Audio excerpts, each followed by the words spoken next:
তার একটি প্রেম ঘটিত সম্পর্ক ছিল এবং তার যেই উঠতি বয়স, তার কিছু হাত খরচের বিষয় ছিল এবং আমরা টেকনোলজির মাধ্যমেও কিছু জানতে পেরেছি তার কিছু ট্রানজ্যাকশনের বিষয় ছিল, টাকা পয়সা লেনদেন ছিল।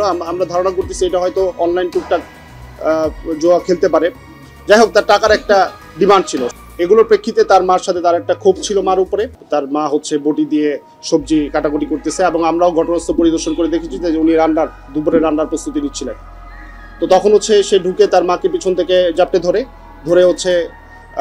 নাক এবং মুখ চেপে ধরে।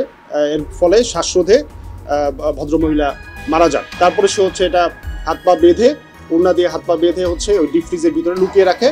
তখন সে কি কর্তব্য বিমূঢ় হয়ে যায় যে আমি এখন কি করব। তখন সে আবার বাসা থেকে বেরিয়ে যাওয়ার পরে সে আবার বাসায় ঢুকে তার মাকে খুঁজে পাওয়া যাচ্ছে না। এবং তারপরের সেই যে নাটকটা আর কি, যে আত্মীয় স্বজনকে কল দিয়ে যে আমার মাকে খুঁজে পাওয়া যাচ্ছে না, বাসায় এরকম ভাঙচুর হয়েছে, এখানে ডাকাতি হয়েছে বা ডাকাতি প্রচেষ্টা হয়েছে, এই পুরো নাটকটা সে সাজায়।